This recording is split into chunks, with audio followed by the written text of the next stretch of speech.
সমস্ত দেখো মাংস রান্না করবো না বিরিয়ানি করবো। পেঁয়াজ রসুন লঙ্কা আর এদিকে দেখো দুধ আর কেশর গুলিয়ে রেখেছি, আলুটা কেটে নিয়েছি। আর এই যে জায়ফল জয়িত্রী এটা আমি বলবো যেটা বাটবো হাতে, আমি চালটাও ধুয়ে নিয়েছি, আগে ভাতটা বসিয়ে দেবো। ভাত বসিয়ে দিয়েছি, বিরিয়ানি ভাত চালটা বসিয়ে দিয়েছি। আর এই দেখো তেল গরম হয়েছে, আলুগুলো আগে হালকা ভেজে নেবো, বেশি ভাজবো।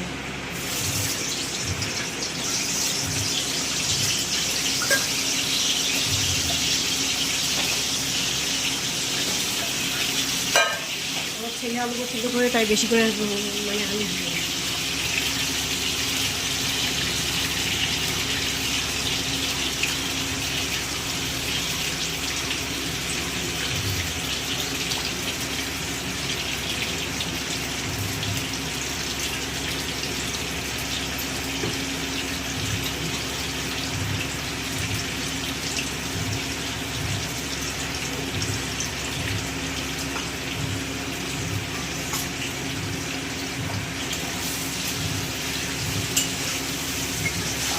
আলুগুলো ভাজা হয়ে গেছে, ভাতটাও ফুটে উঠেছে, মাংসটা আমি দিচ্ছি।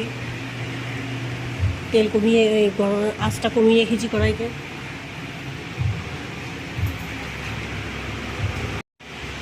দেখো বন্ধুরা ভাতটাও দিয়ে দিচ্ছি, বিরিয়ানির মাংসটা মশলাটা দিয়েছি। এখন ওটা জায়ফল জয়িত্রী বাটা করবো, এটা ঢাকা দিয়ে ওটা বেটে নেব।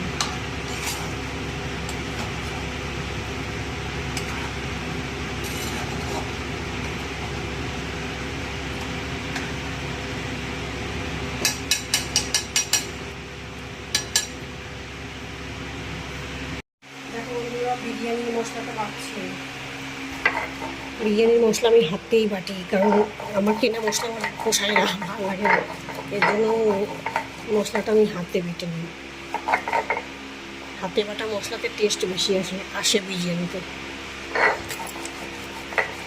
বন্ধুরা আমার ভাতটা হয়ে গেছে, ঝরিয়ে রেখেছি ফ্যান দিয়ে, ঠান্ডা করতে দিয়েছি।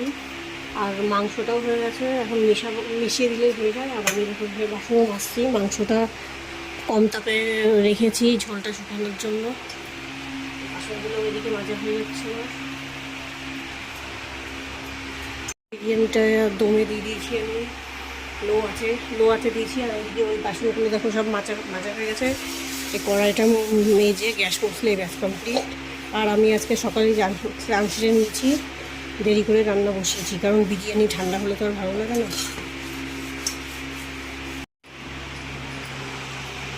দেখো বন্ধুরা আজকে মেনুতে কি আছে, বিরিয়ানি, গরম গরম বিরিয়ানি। আর এগুলো পার্সেল করছি, তোমাদের জন্য পাঠাবো।